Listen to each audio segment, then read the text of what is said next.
This is the Bahamas Tonight, the Northern Edition. Good evening, I'm Megan Shepard. It's great to have you with us. Grand Bahama Island was host to another major international conference over the weekend. The Commonwealth Counterterrorism Committee Regional Workshop on the freezing of assets came on the heels of the 38th plenary meeting of the Caribbean Financial Action Task Force.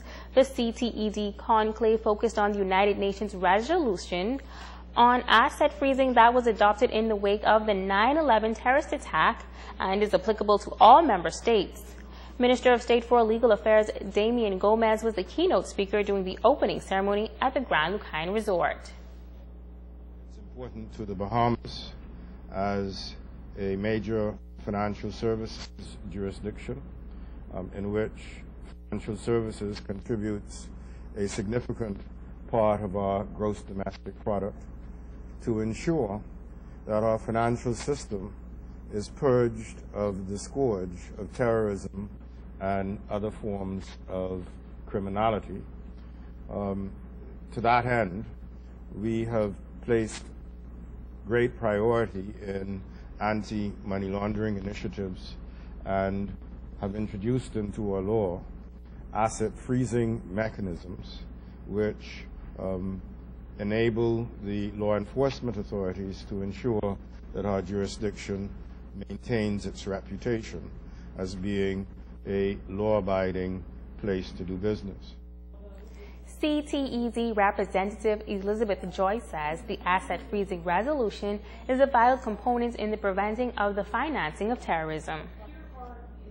The resolution requires that all UN members freeze without delay funds, financial assets and economic resources of those who commit or attempt to commit terrorist acts or participate in or facilitate the commission of terrorist acts.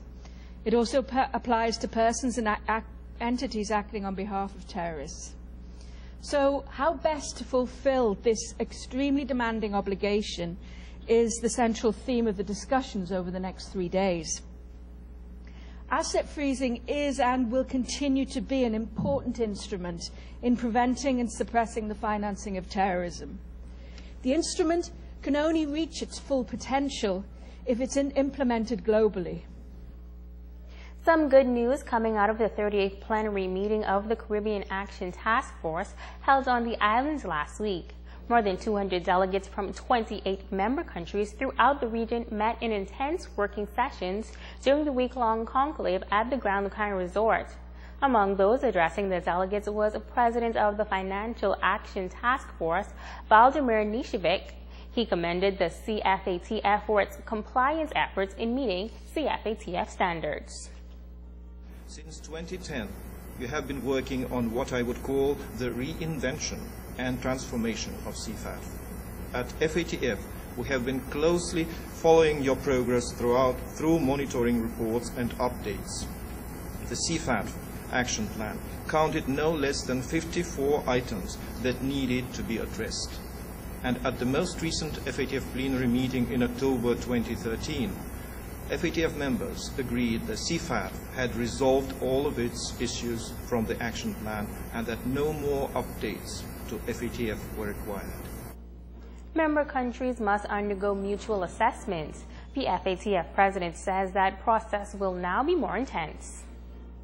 While previous assessments have focused more on technical compliance with the FATF standards, now we plan to focus more on effectiveness. Does the system work? This is the question we will look an answer for. Effectiveness will make assessments more challenging because judgments will need to be made on how various components of the MLCFT regime interact. Assessments will also now focus more explicitly on the areas of higher risk. The reports will provide a basis upon which countries can address the issues that are most critical for them.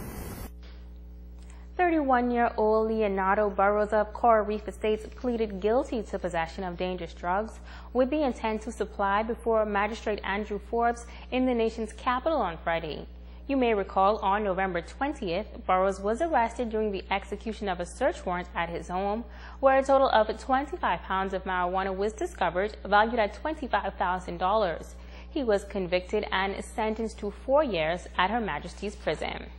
Also from the crime beats, police on Grand Bahama are searching for 2 men for questioning in connection with an early morning armed robbery on Saturday.